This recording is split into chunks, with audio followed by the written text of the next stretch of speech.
up a seat at the bar to join us for another episode of McAnally's Pubcast, a podcast exploring the fun and fantastical mind of Jim Butcher's The Dresden Files series. Hosts Tanzan, Jess, and Maggie bring you another round of literary analysis on this immense, immersive, and colorful environment inhabited by Harry Dresden, the world's only licensed private investigator and professional wizard.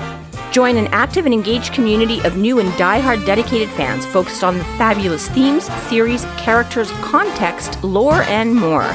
This is McAnally's Dresden Files Pubcast by Free Flow Rambling. Conjure by it at your own risk.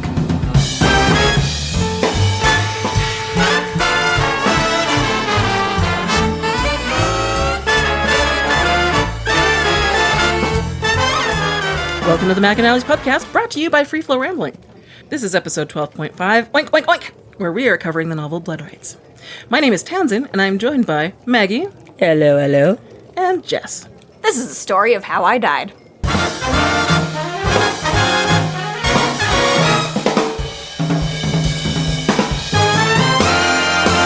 We want to send a special shout out and thank you to Taylor for buying us a pint on Patreon.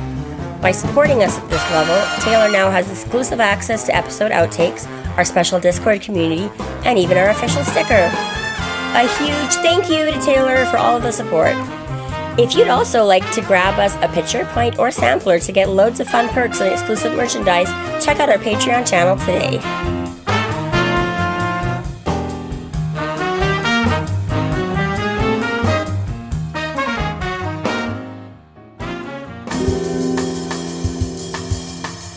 Chapter 6. Harry makes his way to the Dojo Hurricane Gym and enlists Murphy to assist with the Black Court vampires. Murphy agrees to look after the puppy while Harry goes to his first day on set. So, people have wondered if we use the exact same intro over and over and over again, but we don't. We re-record our intro brand new every single time. Yeah, outro too. As told by Mama's Voice this episode. Thanks, Taylor. Special edition, sick episode. That's true. I thought you were going to say just based on like the little like oddities in Tanzan's narrative. But okay, yeah, no. The intros, yes, hello. No matter what, all the time. They're always yes. redone each and every time. Yeah, it's very repetitive. Fortunately, I'm horribly consistent. They sound like they're copy and pasted. Mm-hmm. Yeah, the timing is always exactly the same amount of seconds. When we had Matt, when he was like, "You're actually doing it?" It's because of the titles. Mm-hmm. We have to. Yeah, exactly. And the always ever-changing intro. Thanks to moi. Oui. You guys are very boring, but... We're keeping it real. Mm-hmm. Yeah, I'm just waiting for the Super Psych episode where one day I switch it up and they'll be like, what? No, we'll delete it in the editing. Not allowed. And speaking of keeping it real, cats walking on faces while you're trying to sleep. Totally a thing. It's always worse when it's the boobs. That also, yeah. My cat was big on suffocating me in my sleep. Daggers. Really liked to sleep on my face while I was asleep. Yeah. Joke's on her, though, because she's dead now. Oh. So I win that one. Who suffocated who now, bitch? Wait, that's not actually how they put him down. No, it's... That went she died at kidney. Quickly. We're back. This is what you get for, like, having, like, real-life interruptions and not getting us together for, like, a month instead of, like, a week. Wow. Things just immediately spiral. My cat died of old age, natural complications in case... Ty was really old. Yeah. Like she was just shy of 18. That's pretty good. 18's a good long life. That's a decent age for a cat. My first cat made it to, I think, 17. Also kidney failure. And we were the original owners. So that was a hard 18 years that cat had.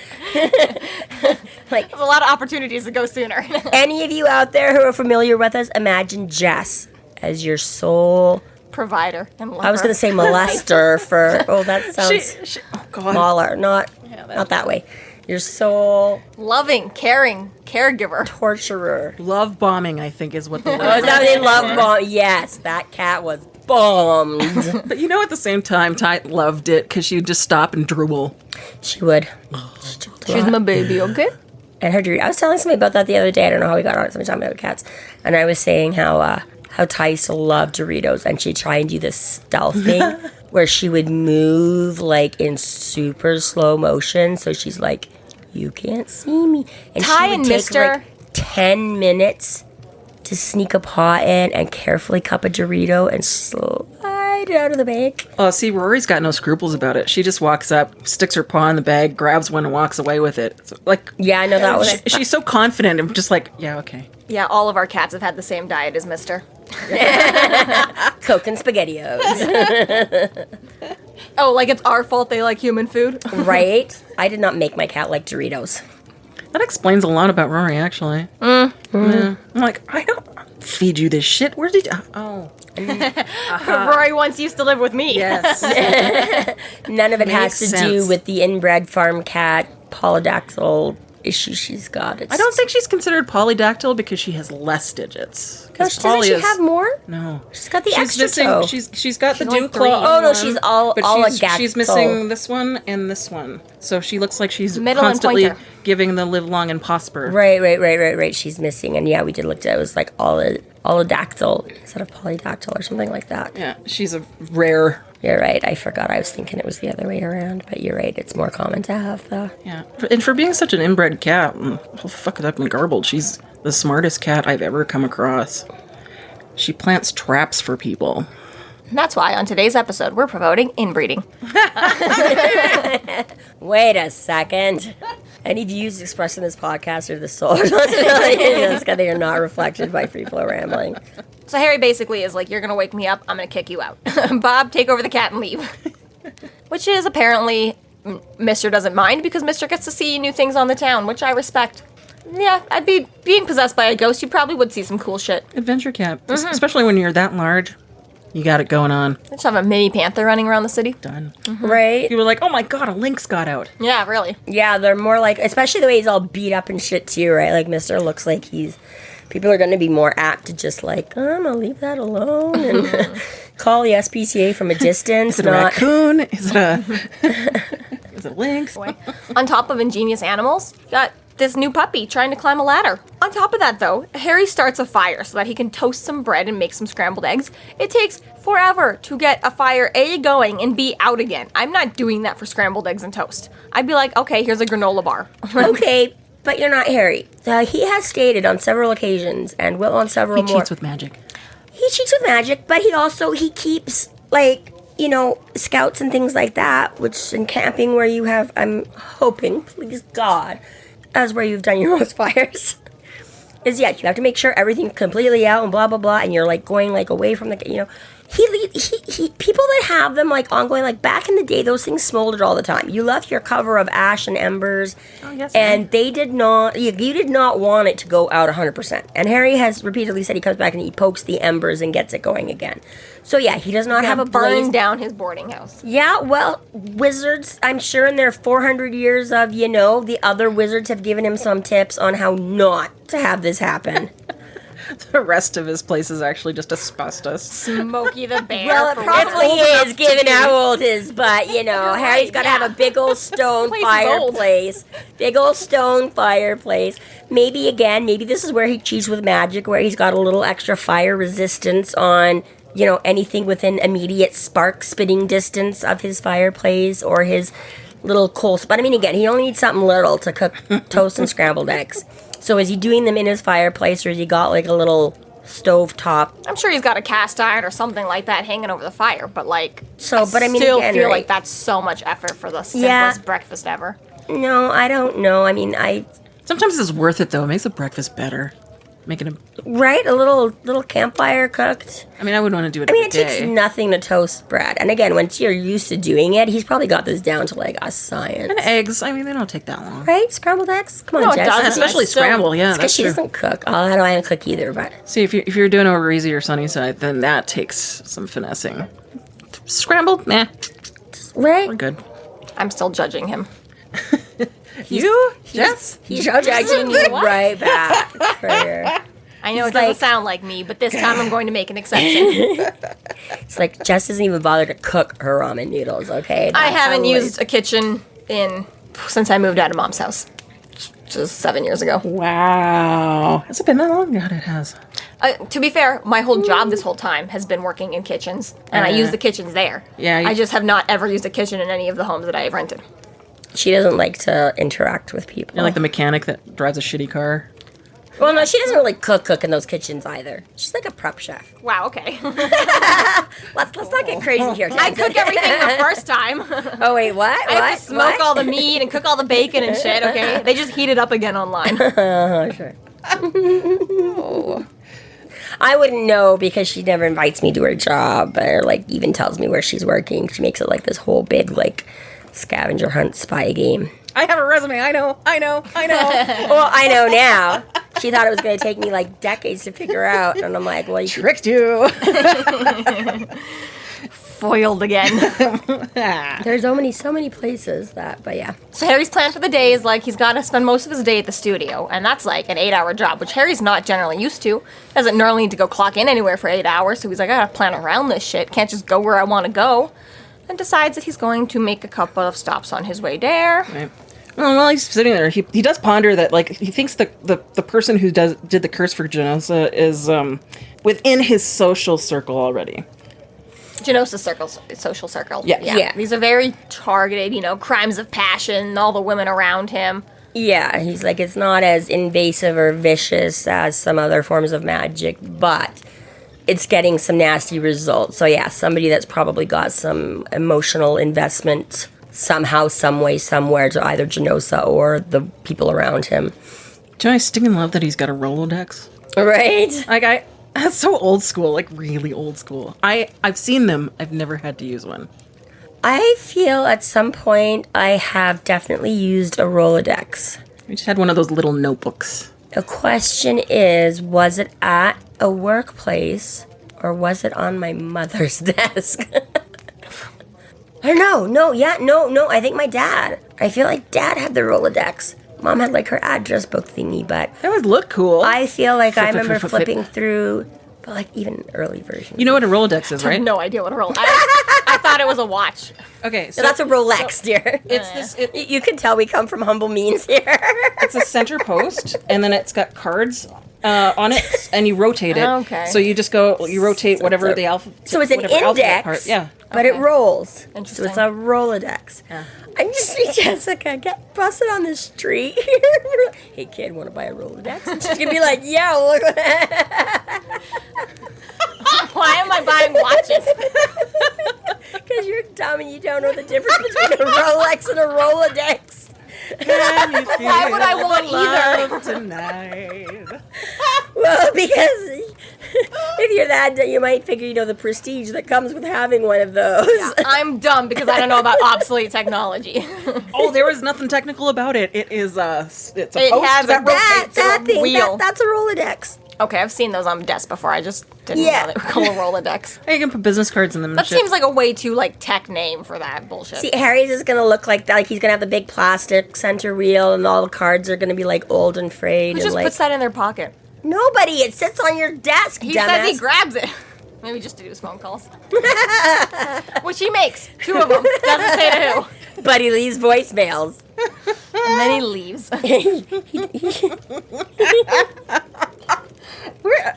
This is the mix of technology. Harry pulls out his Rolodex to leave voicemails.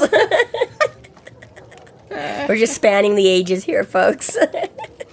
We're just a little bit Do everywhere. we have? I swear we should And put every day. we should put in a special thing, like how shows have like their little special moment sections to them or whatever. Like, this is a pop-up video. Yeah. Right? We're gonna have Here's our like the pop-up audio. Today I learned, and the old technology that Jessica learned about in the course of our podcast. Because every day, almost every session, there's something that she's like no idea what that is, has never heard of, has vaguely heard of, but doesn't really know what it is or how it works or what the point of it was. So it can be like our generation gap or. I was born in the late 90s, okay? Sue me.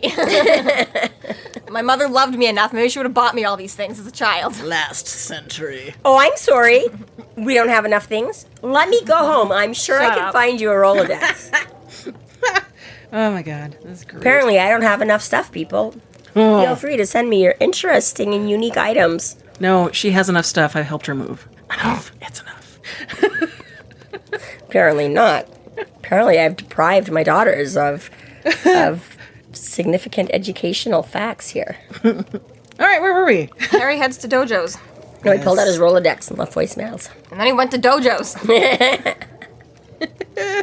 Okay, who doesn't like the name of this place? Like, so funny. Very cute.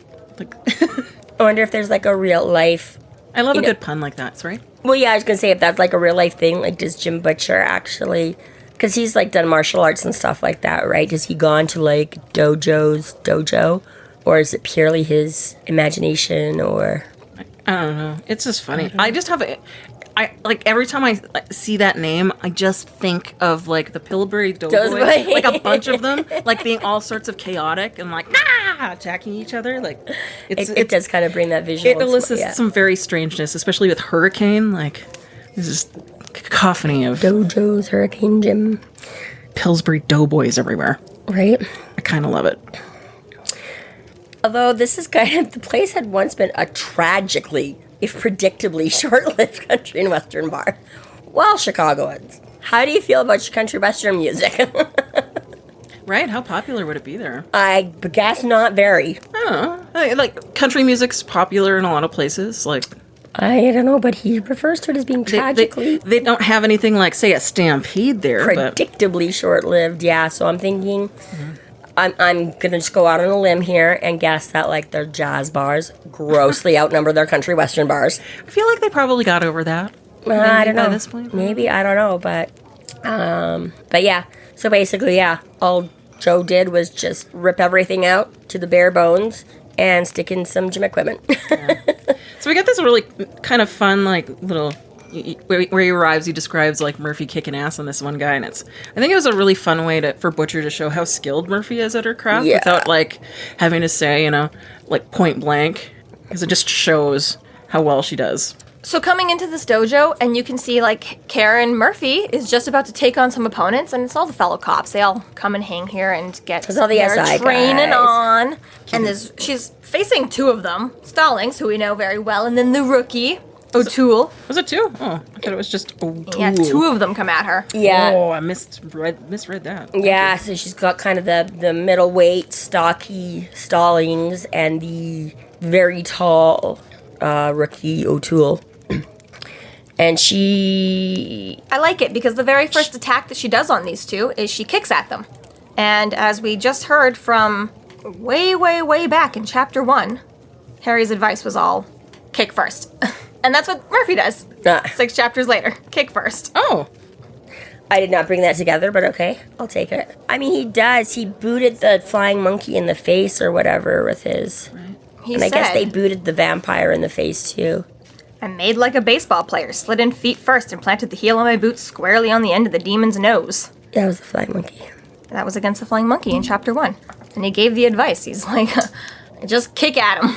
And then here's Murphy, 6 chapters later, kicking at him. I mean, in all fairness, most of us, you're going to have more power in your legs than your arms. Well, this is what they are. This is what they go on to say in the rest of this chapter is like, don't mistake speed and power. Yes, it is a nice exchange there. Because you've got the large brawny rookie. And he's like, if it had been anybody else, they probably would have been successful. But I like how she kind of like sidesteps the one, like kind of deflects. Thank you, that is the word I am looking for. She like deflects the one, takes out the other, and then goes back to kind of finish the first guy, right?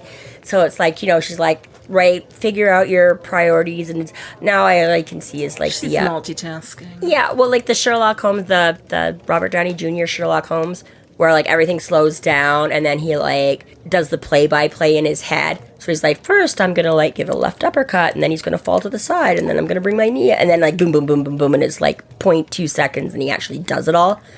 So that's the same thing, right? You're just like, she's like, I'm just gonna deflect you off over here. I'm just gonna deal with this guy here. Then I'm gonna come back and deal with this guy here when he's recovering from my. By this point in the series, Murphy has been training at the what is it? Aikido since she was 11 for 20 years. Yeah, she's about 31 in this novel. She's like 20 years of this. Yeah. So yeah, she did it. Well, and a lot of that stuff just becomes like you do it repetitively. So it's muscle memory. Mm-hmm. Yeah, and very much like she says in a bit here when her and Dresden, she's like, you got to do it all the time. Or you're gonna lose what you've learned, kind of a thing, right? So yeah, exactly. True story. Yeah, so even though these guys are so much bigger than her, like one of them definitely has the stocky, heavy weight against her. One of them definitely has the height and stuff like that. And yeah, she basically Knowledge and speed, though. very nicely, as nice as she can, kind of puts both of them on their ass without, nobody doing real damage. But he's like, she totally could have. She could have hurt them badly. And I like how all of SI is just very like, yeah, that's our boss. You know? Yeah, told Making ya. bets. Yeah, that's great. Yeah. Yeah, exactly, right. Like, they knew it was going to happen. He's like, what'd I do? She's like, you're a moose, Adul. She's like, you don't need to telegraph everything. Like, yeah, and it's fair, right? Like, even a small hit by you is, right? I'm like, that's Keep it quick and simple. Right. very true. Very true. And I do like this moment when Harry goes into the ring to go through the motions with her. It's like, Well, aww. the whole exchange, right? He's like, why don't you pick on someone your own size? You know, I really wanted her to like have like sort of a Cyrano de Bergerac moment, just like Liam's kind of a verbal smackdown for a height joke thing. Like, come on, she's 5'0". She's heard them all. Yeah, that would actually have been kind of fun. Hey, Butcher, we should get a scene like that with Murphy at some point. Yeah, sure. Right. But, Put it in. let's do that.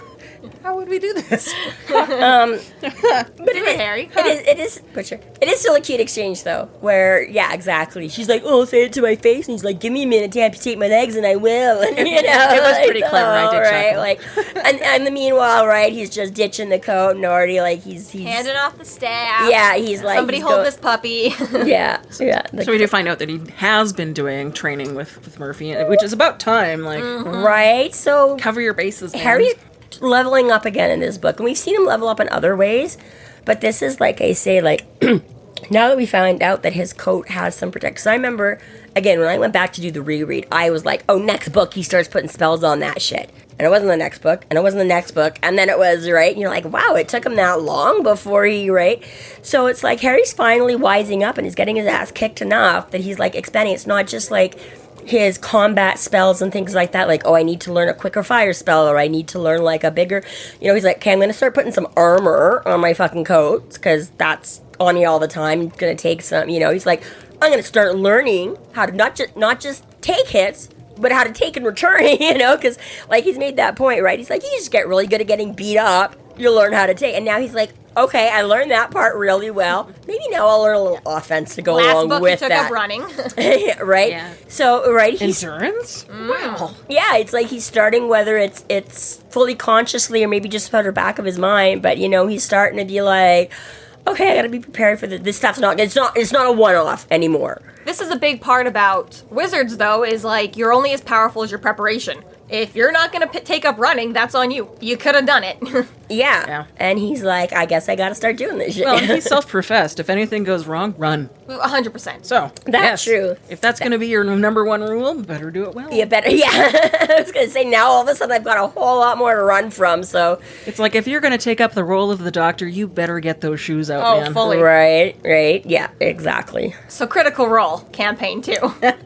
One of the main characters is a wizard and spends all of his money on buying paper because you need to write down all your spells in order to be able to recast them.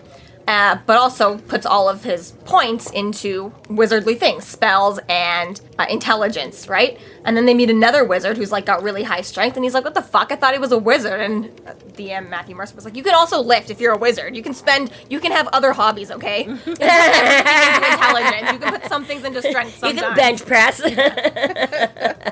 If you're willing to take the time for both, you can do both."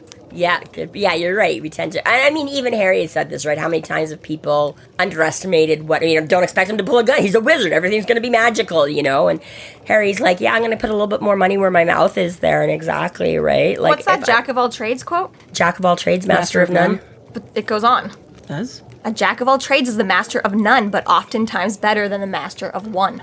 So knowing a little bit of everything is better than knowing all of something. Yeah, it was supposed to be a compliment when it originated. Got it. Right. So more well-rounded. Right. So, surely other wizards in the White Council could surpass him quickly in just the magical arts, but they're not surviving all the things he's survived because he's the one who learned Aikido and took up running. And has a gun. And has a gun. Has a gun. Exactly. And a badass cat. Right. But not a dog, because he's not keeping the dog. Sorry. You know what I really like about the that the fact that Harry has come to this point now that he trusts Murphy enough that he actually asks her to be the thug power, which is great because the first book he's like, no, I can't involve you. You might get hurt, and he's just Dangerous. been nonstop. Like, Also another fantastic exchange. I love this exchange between them. This is a big moment too when I hear people say that they don't like Murphy. It's like, but of all the characters in the entire series besides Harry, she gets the biggest growth and build up and background, and you get to see all of this relationship grow and change and be so much. Because a lot of Mark Cohn will disappear for a book or two, Susan will disappear for a book or two, Michael will disappear for a book or two, but Murphy's there every goddamn book. But this whole thing with them, so they have this cute little thing first where they're distracting each other, and where he gets whacked with their staff, and then she's like, pay attention to him, and then he says something and distracts her and whacks her knuckles and stuff like that. But again, the whole same thing as before. He's so we have the first exchange where he's what are you gonna do? He's find him, kill him. He's that's simple. I like that. That's a good plan. yeah, she's all for it. Yeah, but she's can I wait till after my family reunion? No. Can it happen directly instead of, please? Oh, during. That is the. But she loves she throws out and she's oh well, I could bring the guys, and he's no, SI is good, but I don't think this is really. And she's well, O'Toole would totally that's Mickey Malone. So Malone was from book 3. He was the one where we first the veteran cop that was getting savaged by the nightmare and stuff like that, right? So, well, it's his nephew. He'll totally, and he's yeah, but he's a rookie. He's gonna get, he's these guys are they're better trained than most, but what's gonna happen? She's well, it'll be the same thing if I did. He's yeah, but you're there. And here I was expecting initially to be some but you've had more training, you are in on the know, some of them have seen the shit, but not all of them believe yet, right? Where he's you believe, this is, and he's all yeah, but you're their leader, so you can just suck it up better, kind of a thing. And I'm well, that's a little harsh. I don't know if that's exactly, but okay. But at the same time, fair. Don't ask of your men what you won't do yourself, kind of a thing, right? So I'm that way I do get it. But the part I really liked when he's I just need you to be a thug to show up, right? And she's well, what if they have, whatever? And she's well, what do you need me for then? Because he's I'm going to bring you and somebody else or whatever. And we're just going to go in, stake, cross, zap, boom, bam, out. And he's well, they might have goons. She's I need a thug with counter goon capabilities and all, He's you're here to watch my back and be the power and be the arms and right. Again, little mini Murphy. He's I'm bringing you along as the bodyguard type, kind of, right? He's I can handle the supernatural belly. And he's you can if it gets in your face. But you're there to make sure I get out, kind of a thing, right? He's you're there just to do the other general keep shit away, kind of a thing, right? It's oh, thanks, Judson. I kind of enjoyed that she was super happy to, it sounded like she was pretty excited that they get to, be cliche vampire hunter kind of thing. Yeah. She's sweet, really? Just... Well, and again, right, even she's what? No, big galas, no masquerade parties, no. He's no, we're just gonna go fucking kill him. They make a big point of that. Steaks in the coffin, garlic, holy water. She's all right, cool. She's we don't have to do all the supernatural politics bullshit and stuff like that, Which right? is, I think, a huge thing, is that Murphy did spend a lot of times being this fucking politics thing is dumb as fuck. Why do we have to go around it? And Harry's oh, the rights of the guest and the bullshit and the this and the that. So I think Murphy's totally yeah, bitches from we get to Chicago. just go kill shit now? Let me kill him. Yeah, exactly, because again, in the mortal world of law and politics, right, how many times they'd love to go nail the bad guy, Marcone, and they just can't. Sorry, you need a warrant, you need proof, you need evidence. Right, everybody you need a better lawyer. There's no question, but, right, and yeah, exactly, whereas here she's okay, so finally you get to, just take out the monsters, and then Harry comes along and is well, actually, sometimes there's rules for that, too, and it's are you kidding me, right, so, yeah, and she brings a good point here, too, because she's well, how about the night guy, seems perfect, and Harry's nope, he's he gets his order, she's but he'd be perfect for this, and he's yeah, but I get the feeling that if he's not on the clock, he doesn't get all the benefits. He's not, protected the same way. And Harry's you can tell. He's I feel really bad about the shit that went down. I don't want to tangle him up. He's I still got Charity's curses, ringing in my ears. He's no. Well, he kind of I think he's more conscientious that, of Michael's got kids. And if God wanted him he would have walked in the door to help right then and there. And exactly. On top of that, the another point, too, though, is, SI is getting legacies they're building Yes. this family sort of thing where it's like, yeah, like we've got people specifically now wanting to come into SI not as a punishment because they respect their parents or their uncles or their cousins or their brothers or whatever like that. They're like, it's like SI is really becoming its own community. I don't know. Can you still ask to be? I still feel like you mostly get, but yeah, that could be. You're right. That maybe O'Toole didn't get there, by accident. Maybe you get like some of the assigned, but rest of them, I imagine that in the real world, as a cop, you tend to be like, yeah, I want to be in like the K9 unit. I want to be in like the whatever, doing this, doing that. Not, you can't just decide, I want to be a detective and skip the whole like, obviously, ticket cop thing. But obviously there's going to be different departments within the, and I feel like you can train for, apply to the different I was going to positions say, yeah, SI has to be big enough that it can't only be, I mean, again, they've always sort of referred to it as that's where, like, when people are unhappy with you and you've screwed up on the job, that's where you get dumped. Obviously.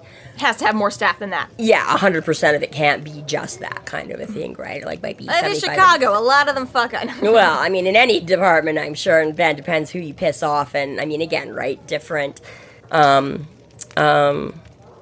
douchebags in the hierarchy are gonna write, whereas other people aren't gonna be as hardcore douches that all the time. They might send you other places. Not every demotion is gonna be straight to SI or whatever, right? But yes, you're right. There are definitely some, I'm sure, that have angled to get that to be where like I want to be in the K9 unit, and then you got to do all the testing and training to see if you're a fit for the K9 unit, and blah blah blah, and pass everything, whatever, right? So. But yes, that is definitely a good point. That is that Murphy, again, has lasted, because he says that in the first book, that she's lasted the longest. Basically, because it's usually, let's put them here until they get fed up and quit, or we rain so much bullshit down on them that they can't talk their way out of it, and we have to make them the scapegoat, right? That's what that position has always been, and Murphy has tenaciously managed to, fine, you're gonna give me the shit end of the stick, I will still be damn good at my job, and she's held that position. And that's what happens when your loyalty is to Chicago. And is growing her team, and like you say, is that team is starting to... Well, she's the consummate professional, really. To manifest around her, yeah, is exactly as she's bringing it. She's building it into a team as opposed to just the, misfit scraps or whatever. This is the Breakfast Club, this is the Scooby-Doo gang, this is the... And then, as you said, she asks for it to happen during her family reunion, and this whole happy moment comes to a crashing. It's really sad, kind of, because Harry's all like, oh, wow, Murph, like, nice priorities, like, try to, like, skip a family. And she's like, I wouldn't expect you to understand anything about Yeah. Which is, like, who talks himself into that accidentally? That's just so mean. Right. That was a little bit, I'm like, oh, but sure, you could have that. Like, not natural conversation at all. But I do think it's for a purpose. I think that it shows how much they've advanced on their friendship, that he trusts her enough to tell her about his history. Like, so she knows about his parents not being there. That's fair enough. Well, they were, and I mean, they were friends before that. They did have... That's pretty intimate details to know, like... Yeah, and I think that's part of why Murphy would get so pissed at him before, is because they, did know things like this, but then it's like, what is this other big thing I can tell you're hiding? Oh. But yeah, exactly right. It's just, again, it conveys it, and without, again, sort of putting the spotlight on it in other reads, it didn't always stand out quite as harshly, but it did always seem a little bit of an awkward exchange to me. That I'm like, it's just not as, like you say, most of us don't be like, well, I don't expect you to understand. So I'm like, well, now you just totally drew attention to it. Exactly. Like, it's just not a natural conversation. Yeah. And I'm like, yes, I get, but again, every single fucking family dynamic is different. And nobody has the same experience. And again, we all have our maid family. So, I mean, again, fine, Harry at this point doesn't show a lot of, he does not like he has coworkers and shit that he hangs with, you know what I mean? But most of us have some kind of interpersonal relationship somewhere that, even if it's not your biological family, you know how that kind of works or whatever, right? You've got some basis to draw on. But yeah. But it does definitely get the point across. But yeah, I guess because we could have discussed that sort of ass backwards a little bit, is exactly, she starts saying, like, yeah, they're like, when can we go do this? And she's like, Saturday would be great. And he's like, okay. And even this, again, so yeah, she's like, Saturday would be great. And he's like, okay, well, and she's like, annual family get together. And he's like, or you could just, like, not go. And I'm like, okay, I get this a bit, where she's like, no, my mom will make a big deal. I'm like, okay, yeah, we all have been in certain things like that if you don't have a good excuse. But at the same time, I'm like, if you literally make the excuse that you're working every year, Like, so it's okay. You can totally get out of it. It just seems, I'm like, again, anytime that you're always working that week. And like, again, Murphy's not a complete newbie anymore. You know, I get when it's like, sure, there's certain jobs where as the rookie, the newbie, you really do not get to ask for any time off or pick your shifts or do anything like that, right? There's certain jobs where you're always on call. And sometimes being a cop means that, or being a detective especially, where it's like, yeah, there's a case, come in. Maybe, but I just feel like, again, that, like you say, that Murphy's obviously been with the force long enough to have, you know, piss people off and get stuck somewhere and build a team here, right? She's got some years on there that it's like, she could maybe... She should have some vacation hours. Yeah, exactly, right? Like, if she's always working on these things, it's not entirely out of her control. It's like, she hasn't tried to ask for it off or whatever, right? So I'm like, I sort of get that, again, just not showing up or lying, but I'm like, I think it's still pretty obvious that you don't want to be there. It's just a technicality that you managed to get yourself scheduled for the day. Like, how is that necessarily that much worse than just being like, I have to work, rather than actually having to work? But I think we'll see later on why it's necessary to have, you know, your name on the schedule rather than lie. It's because, as we know later on, there's other people in the department who can look up her schedule. Yeah, I know, but you know what I mean? Is all I'm saying is the point is that I know you're lying through your teeth. Like, you know what I mean? I'm like, we make the same, you know, sometimes like about like nieces and cousins and things like that. It's like, we've been talking for 4 months that we were going to get together for this family holiday. You could have booked it off, and you didn't. It's like, there's no... Clearly you didn't want to. Clearly you didn't want to come, right? Or you didn't want to make the... You know what I mean? It's like... I see where this is going now. It's a bullshit... Why are we... Oh. Well, no, but... I refuse to book off Thanksgiving next weekend, okay? lies. I'm not sorry. In Canada, it's in October, and I don't want to go. You were not who I was thinking of specifically, but okay. I know, there's a long list of us who didn't book it off. But you are still coming up to me. I'm just saying in general, we've had other ones where, yeah, exactly. This one is about you, Jennifer. Yeah, pretty much. What's the difference between just bullshitting the excuse or really having it, but knowing that it's bullshit that you have it, kind of a thing, you know what I mean? Like, there's... The guilt. I guess, but to me, it's a very fine line at this point. Yeah, Murphy... But anyways, I was not getting as hung up on that, but it was more the point that... Seems like you are. Because you guys keep going off about it. But where Dresden is then like, well, gee, Murph, way to get your priorities straight. And I'm like, okay, kind of. But I was like, again, this to me seems more of like, okay, this is the part about the family that you don't understand kind of a thing. Like, you know, I was like, this would be like, it makes sense if you kind of this would make sense, for a though, reason yeah. to get out of, you know what I mean? It seems like he's kind of giving her shit for this one, and she's like, oh, you're right, my priority. And I'm like, yeah, no, this is valid, though. This is, again, I'm like, you're looking for a legit reason not to have to go, as opposed to the fake bullshit reason. I can't speak to it. I read the whole passage wrong. I did. I read it as I can't on this weekend because I've got a family reunion, even though I don't want to go. That's how I read it as. That was not correct. Yes, that unfortunately. Yeah, no, she's Damn, looking, speed reading. She's looking for anything she can possibly. Yeah, She wants to get out of it. And Harry's like, no problem. You might get hurt and have to be in the hospital and can't go. Okay, you're welcome. Yeah, he's like, for sure, we'll totally try and make sure that you end up like. And then he also asks her to, like, keep a lookout for missing bodies in case, like, ooh, like, 30 people have gone missing from First Street. Let's go there first. You know? Yeah. Let's see if that pops up anywhere. But essentially, like, statistics. Overall, despite the little hiccups, it's a cute moment between the two of them. And it's like... It is. And they're not even fighting. They're really just going through, like, the more... They're doing a practice spar. Yeah, they're sparring. They're doing going through the motions rather than... a quarterstaff routine thing of...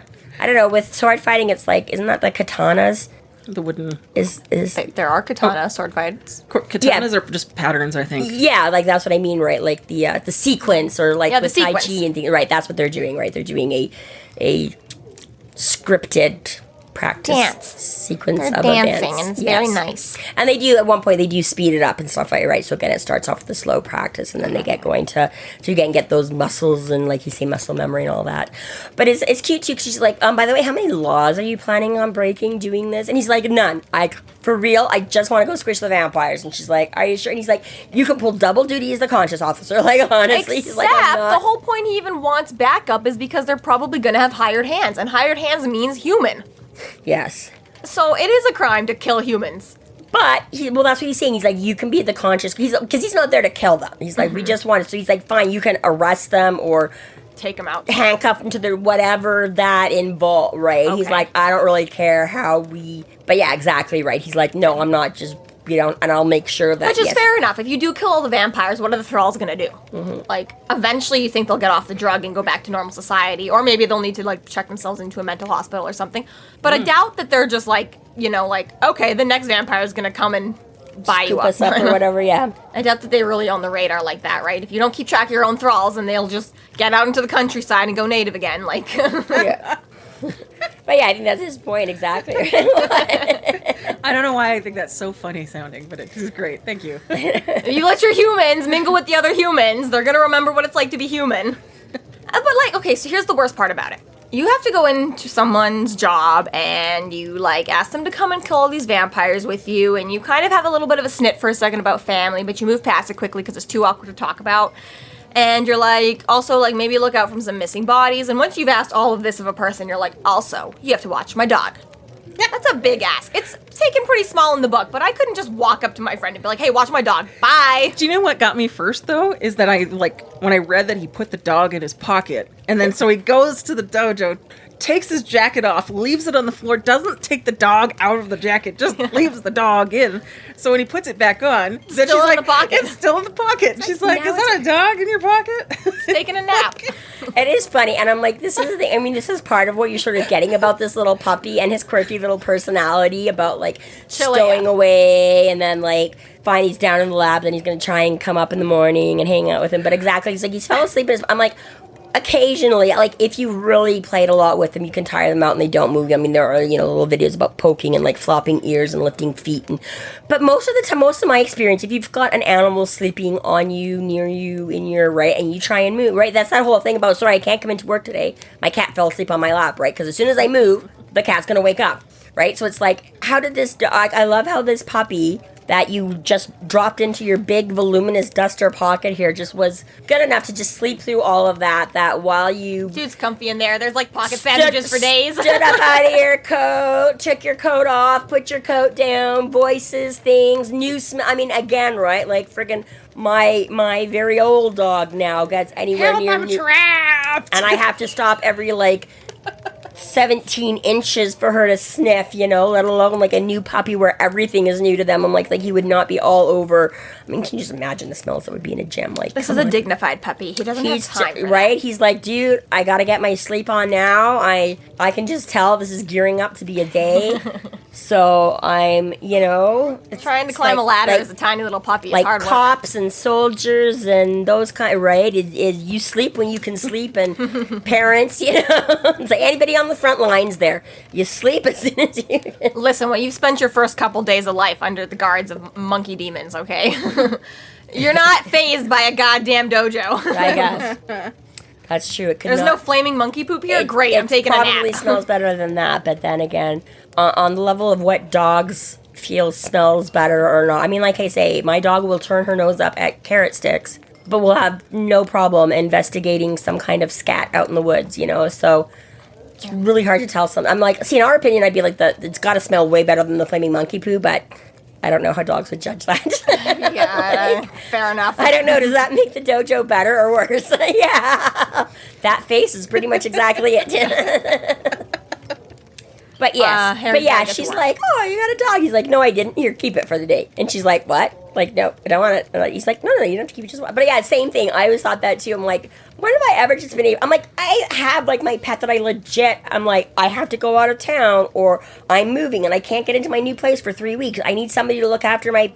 And I still can't get any, like, friends to, like, be like, oh, hey, sure, like, no problem. Your fully Right. trained dog is welcome here for, let alone this random... But Harry's like, I want you to go in a life-dangerous, horrifying situation with me and watch a fucking dog. Bye. And you still can't promise me it's going to be on Saturday? If I watch your dog for the day, it damn well better be on Saturday, Harry. Yeah. You make it happen for Saturday. She sets her boundaries, though. She's like, I ain't keeping it forever. And be back by 5. No, I don't know. Again, that's super cute. He's like, I know. And she's like, But you have to come get him. That was inconsistent too, though. Is like he's like, well, I've got to go and like work all day long. And she's like, you better be back by 5. If you're working 9 to 5, you cannot also be at the police station by 5. That's unrealistic, Murphy. There's traffic. There's things like that. You should ask for 6. He's gonna just wizard his ass over there and be on time. He's gonna fly. You risk the never, across and you be there at 5. Yeah, right. She's like, I don't know where in Chicago you're gonna be, whether you're gonna be like around the corner or like out in the fucking suburbs. But yeah, exactly right. She's like, you better just never that shit and be here like. It's like a daycare. You pick up your kids by 5 or we kill them.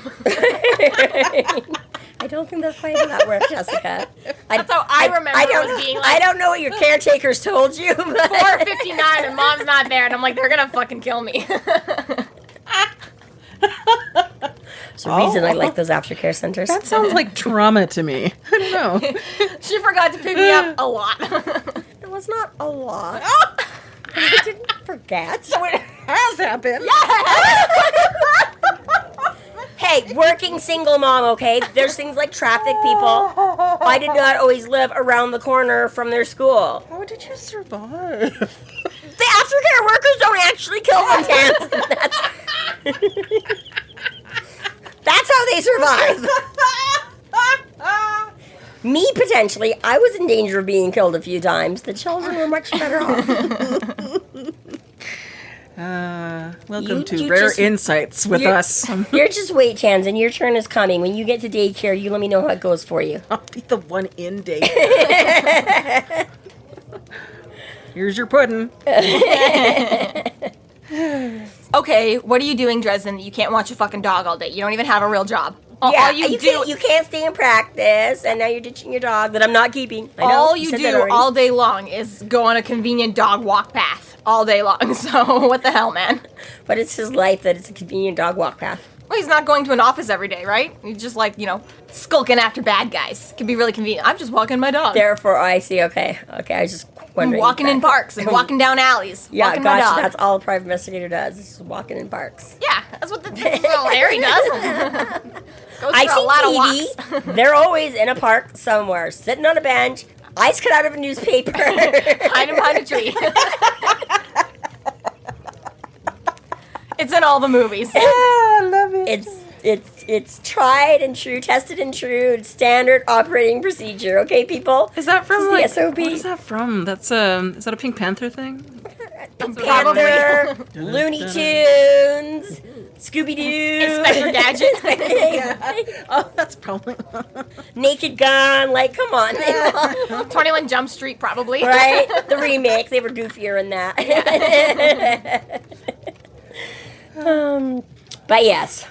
So yes, she fucked the captain's daughter. Schmidt fucked the captain's daughter. Brooklyn Nine-Nine. No, 22 Jump Street. That was 22 Jump Street? So fucking funny.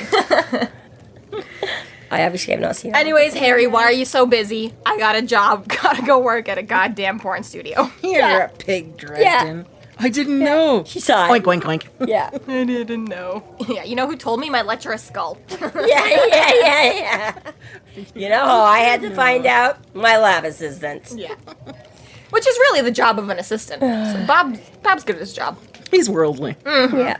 I also just love how the head of a police department, I mean, okay, she does kind of throw in the excuse of, you're lucky I'm just doing paperwork today, but I'm like, your cop friend can just, like, take a dog. Like, she's scheduled to do paperwork all day. She's not going to have some crazy homicide. She's not going to have to go to the park and figure out who the dead body behind the newspaper is. Like, come on, right? You're lucky the vampires are getting killed on Saturday and not Monday, okay? Right? Like, this is the other thing. I'm like, until where I work now, which is becoming, like, a dog magnet place, and everyone keeps talking about bringing their dogs in, but I'm like, usually that's not a thing. But I love how Murphy's just like she doesn't, she's like, I will just, like, this is how set aside and how much, like, the Chicago PD doesn't want to deal with SI. Like, we don't even care what you do in your building. Like, you are so... Fine, like, bring a dog, you're whatever. Separate. Yeah, we've already established that you're, Well, like, not in the main... They have whole units that are called canine. Yeah, I know, but there's also special places They for those. hire dogs to be cops. So, hey, look, a dog. I've never seen one before.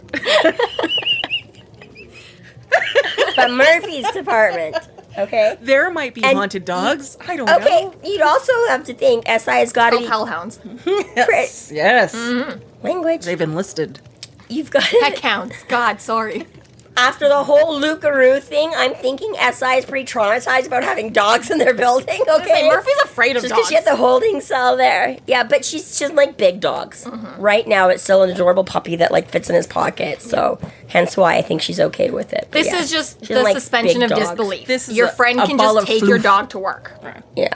Yeah, with no other notice. Consequences. Convenient plot device. Right? And the fact that, I mean, I absolutely adore puppies and would love to hang out with a puppy all day and carry one around with me. I don't know that I would be so nonchalant as to just drop the thing in my pocket and not expect there to be accidents. Well. Drop the jacket with the puppy in it. Oh, I'm assuming he put it down gently.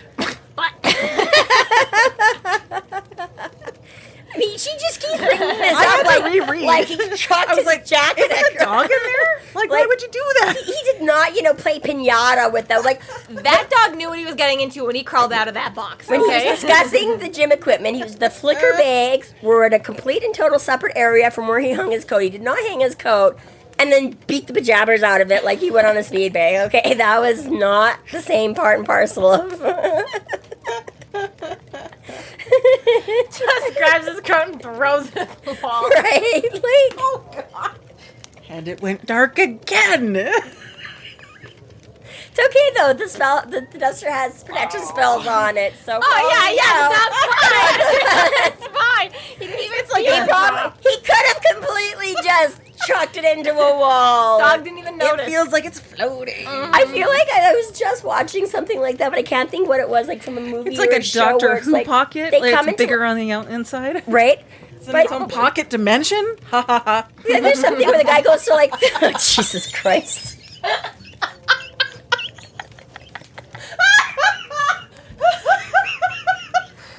Oh, that's all right. No, I'm not supposed to laugh at my jokes. But you always do. Somebody has to. I'm done. I can't do anymore. That's it. That's I can't top it. you've hit the high. We should just stop recording for the day because you're gonna have nothing for the next couple episodes. This concludes our episode 12.5. Oink, oink, oink. Thank you for listening. You can find us online at freeflowrambling.com and McAnallys.ca. There we have links to our other podcasts, social media, and other fun tidbits. Please subscribe if you like what you're hearing, and please consider supporting us through Patreon to keep the magic alive and to see more content. We are Free Flow Rambling. Conjure by it at your own risk.